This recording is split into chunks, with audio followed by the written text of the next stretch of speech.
We have the purpose activity. We have looking at our system as an organization. We have obtaining information activity, planning activity, and managing improvements.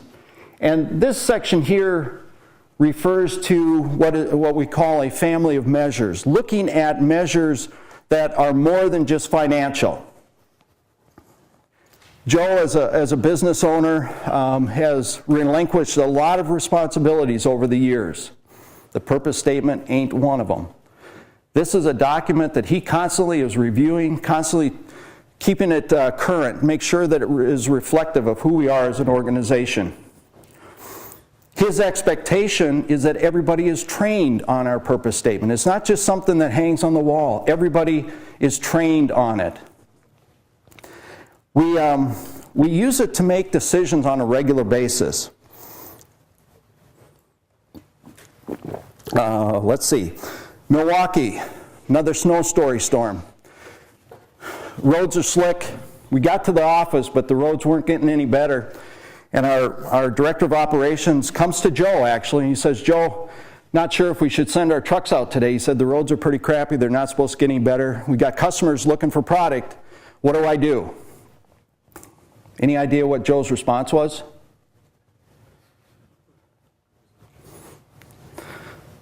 Call the customer. Well, we did call the customer. His response was, well, what's our purpose statement say? And Ruben thought for a minute, and he knew that was the answer he was going to get. Joe wasn't going to tell him what to do. He was going to tell him, take a look at this document. It's probably in there somewhere. So he did. He decided not to send the trucks out, and then we did, in fact, call the customers. The reason he didn't send it out is we talk about having a safe working environment for our associates. If we had sent the trucks out, this purpose statement kind of, is not what it is intended to be. Later that day, Joe and Ruben happened to pass in the hall. Well, Ruben, what did you decide to do on the trucks? I didn't send them out. Well, why is that? Well, in our purpose statement, it says about a safe working environment. Joe goes, good. So this is a document that we use on a regular basis. The question is, do we pay bonuses? We do pay bonuses based on the success of the company. We're in the building industry. We haven't had to worry about that for the last few years. But yeah, where we want to get to, or where we want to be, is we have been profitable, and then we will share a certain amount of that profitability on a percentage basis based on what the person's compensation was, assuming that we're compensating them for the value that they add to the organization. And in some cases, there might be a special cause. There might be somebody who is absolutely performing higher or not so much. Our goal is to get back to that, because that used to be kind of a given. Over the last 4 or 5 years, it certainly has not been a given. The person with the biggest smile on their face when the bonus takes place is Joe. Absolutely, because there was success that allowed for that to take place. Yep. Thank you. Other questions?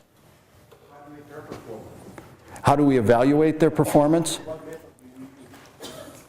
Frankly, it's very subjective. We don't do performance reviews. We don't do an annual review. We used to. And what we found was that if you do it at the end of the year, or whenever you decide to do it, the only thing you're going to talk about are the last 30 days. The person that's sitting across the desk from the person doing the review is only interested in, for the most part, what's my compensation going to be going forward. And we just found that there's not as much value in that as paying people fairly. So compensation, we want to make compensation a non-issue. The marketplace is going to dictate, for the most part, what a person makes. There is a marketplace value for everybody's position in every company. So we let that determine a large part of that. Now, that doesn't mean that we don't have special causes that are acknowledged, but we're going to focus on coaching while the game is going on. So we do encourage people. We do want people to be talking to whoever their they report to, if you will. And we want to know what their goals are. We want to know what their expectations are for the next period of time, and what training can we put in place that will help them get there. So those conversations do take place, but it's on an ongoing basis versus this annual event, if you will. Thank you. Do you find a high degree of cooperation between your sales force members, associates? Yeah, we really do, because we had a guy join our company from another organization, and he came out of a commission sales environment. He went into a company and sold them stuff that they did not need. That was what he had done in the past. And we coached him, and we got the product back. Yeah, there's a lot of cooperation, because we understand that what's good for, if we can make this thing work, it's good for the company and it's good for the people that work at the company. So there is a great deal of cooperation. We don't have a specific person, for instance, in sales that's responsible for an account. We have a group of folks, inside and out, that are responsible for managing the relationship with an account. Yeah, thank you.